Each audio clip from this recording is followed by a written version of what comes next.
أشرف جمال يعقوب وويل أفر سنة جرة كا oo la ildaran buro kaga taal maskaxda hooyo Dalays Cabdi oo la murugaysan xaaladda si xumaanaysa ee wiilkeeda yar ku sugan yahay ayaa ka warbixisay xaaladda wiilkeeda. أشرف xanuunka waa xanuun soo kordha oo la miirbeela oo in lala joogo inaan lala joogno si ka warqabin. Ashraf 3 bilood ka hor xanuunkan ku soo bilowday. Ashraf madaxa buro uga taala maskaxda iyo lafta inta ka dhaxayda uga taashaa oo gudaha ah. Soomaaliyana waxba looga qaban karaan wadaha meel walba aan geeyno ka meel walba aan tagna dib ka shaafi iskaan lagu celshaa wadaha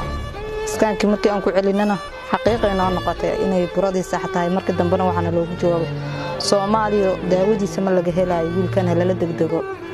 macal Afrika ugu sokaysa ayadana ma laga helay qaliinkiisa. Ashraf burada kaga taal maskaxda kaliya kuma ka madaxiisa waxay naafaysay qayb kamid ah jirkiisa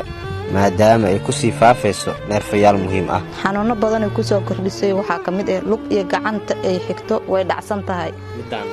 lugtaan iyo gacantan ay xigsan ma soco karo. Ashraf miirkiisa marmar ma joogo markuu xanuunku soo qabana waa qof iska yaalo waa qof ay ahayd markii uu dhaco inuu kaadinayo in kale aan waxba kala aqoon waayo wuxuu afka saarana ma lahan daawo kaalmaati ma u heleynaa haldahay kiniin waxa loo helaa barashirka rida asayna barar ka qaada oo kana saaka hadii maagan xitaa qaad qof la qaadi kara ma ahan oo barar ka qaada isaga dhamasaaid oo noqda. Burada kaga taal Ashraf madaxa ayay hooyo Dalays u sheegeen dhaqaatiirta ay la xiriirtay inay tahay mid ku sii fidaysa madaxiisa waliba dhanka xigta bacooleyda way sii fidaho iskaankii hore iyo kii dambe isla mid ma noqono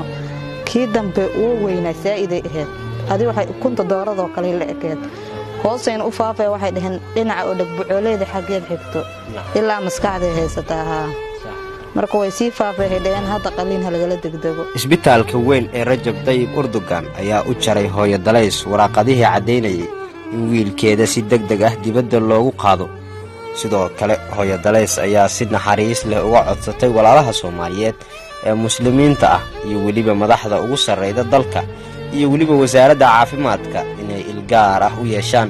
oo ay ku caawiyaan wiilkeeda ku jira xaaladda adag. Allah ayaa caafimaadka hayee balse taakuleen dhaqaalo ayay maanta u baahan tahay hooyo Dalays si loola tacaalo ubadkeeda. walaalaha Soomaaliyeed waxaan ka codsanaa meel walba ay joogaan dal iyo dibad inay ugu caawiyaan wiilkan xanuunkiisa qaasatan madaxda waxaan ka codsanaa inay ugu caawiyaan ayakana sidii ila dal waxba looga qaban karo dibadda la iigu wadi lahaay.